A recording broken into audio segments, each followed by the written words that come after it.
جانتے ہیں آپ گناہ جب عام ہوتے ہیں، میں آپ کو اپنے گھر کی بات بتا دوں، میرے گھر میں آپ 4 دن کے مہمان بن کر کے آئے ہیں، کبھی میری کھڑکی توڑ رہے ہیں، کبھی دروازہ توڑ رہے ہیں، کبھی ہمارے گھر کے برتن پٹک رہے ہیں، کبھی فرشی اکھاڑ رہے ہیں، کب تک برداشت کروں گا؟ آپ کو نکال کر باہر کر دیں گے، یہ مہمان نہیں، یہ بلا ہو گئی، یہ گھر سارا اجاڑ رہا ہے۔ ایک چیز پر چھوڑ دیا جائے، 2 چیز پر چھوڑ دیا جائے، یہ انسانوں کی فطرت ہے، انسانوں کی فطرت۔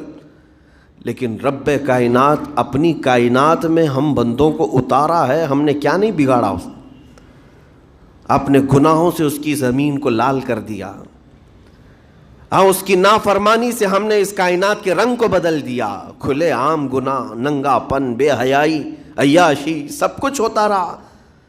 اس کی کائنات ہے، اس کی زمین ہے، اس کی سلطنت ہے، اور ان گناہوں کی وجہ سے جانتے ہیں آپ، سمندر اللہ کی بارگاہ میں عرض کرتا ہے کہ مولا تو مجھے اجازت دے دے، میں ایسی طغیانی لاؤں گا کہ یہ سب ہلاک ہو جائیں گے۔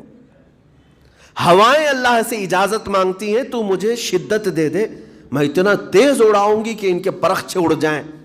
لیکن جانتے ہو اللہ کی طرف سے جواب کیا آتا ہے؟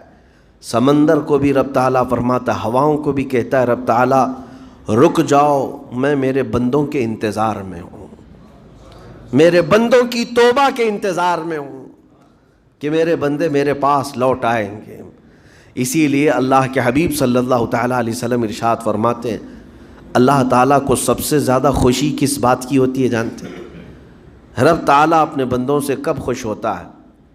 مثال دے کر کے میرے آقا نے فرمایا، مثال دے کر سمجھایا، صحرا میں، ڈیزرٹ میں ریتیلے میدان ہوتے ہیں، اس کا سفر بڑا ڈینجر ہوتا ہے۔ آج بھی ڈیزرٹ ہیں بہت سارے، سہارا ڈیزرٹ کا نام سنا ہوگا آپ نے۔ ہم گئے ہیں 200-250 کلومیٹر تک آپ چلتے رہو گاڑی، نہ ایک درخت نظر آتا ہے، نہ پہاڑ نظر آتا ہے، نہ گھر نظر آتا ہے، کچھ بھی نہیں۔ اس طرف میدان ریت کا اور آسمان لگا ہوا دکھتا ہے، ادھر بھی آسمان، تنہا ہم اکیلے نظر آتے رہتے ہیں۔ صحرا کا جو سفر ہوتا ہے بہت کٹھن ہوتا ہے۔ نبی پاک صلی اللہ تعالیٰ علیہ وسلم مثال دیتے ہوئے ارشاد فرماتے، ایک بندہ اپنی اونٹنی لے کر، اس پہ ساز و سامان لے کر کھانے پینے کا صحرا کے سفر پر تھا، اور صحرا میں کھانا پانی بہت مقدار میں لی جاتی ہے کیونکہ کچھ ملتا نہیں، اور جلد سے جلد وہاں سے سفر گزار کر کے آنا۔ ایک بار اگر راستہ بھٹک گیا موت ہو جاتی ہے، وہاں پہ راستہ ملے گا نہیں، جس طرف بھی جاؤ تو لگے گا سیدھا ہی چل رہا ہوں، ڈائریکشن ہی نہیں پتہ ہوتے صحرا میں۔ حضور پاک صلی اللہ علیہ وسلم فرماتے ہیں، ایک بندہ صحرا کے سفر میں اپنی اونٹنی کے ساتھ ساز و سامان لے کر سفر پر تھا، بیچ راستے میں اسے نیند آئی، سویا، سو کر کے اٹھا تو دیکھا اس کی اونٹنی ساز و سامان کے ساتھ غائب ہے، صحرا میں، بیچ صحرا میں۔ اب جو سواری تھی وہ غائب ہے، کھانا پانی تھا وہ غائب ہے، کچھ نہیں ہے ساتھ میں۔ گھبرا گیا، پریشان ہوا، اپنی اونٹنی کو ڈھونڈتا ڈھونڈتا تھک گیا، کبھی ادھر کبھی ادھر، کبھی ادھر کبھی ادھر، ہر جگہ کہیں کوئی نشان نظر نہ آئے۔ اور جب سواری نہیں ہے تو اب کئی 100 کلومیٹر کا بغیر کھانے پینے کے کیسے سفر کرتا؟ تھک ہار کر کے دوسرا دن ہو کہ تیسرا دن ہو، ایک جگہ وہ بندہ سو گیا، پھر سے سو گیا، اب راستہ بھی نہیں ملتا۔ سویا تو نیند سے اٹھا جب تو دیکھا اس کی اونٹنی بھی موجود ہے، اس کا ساز و سامان بھی ہے۔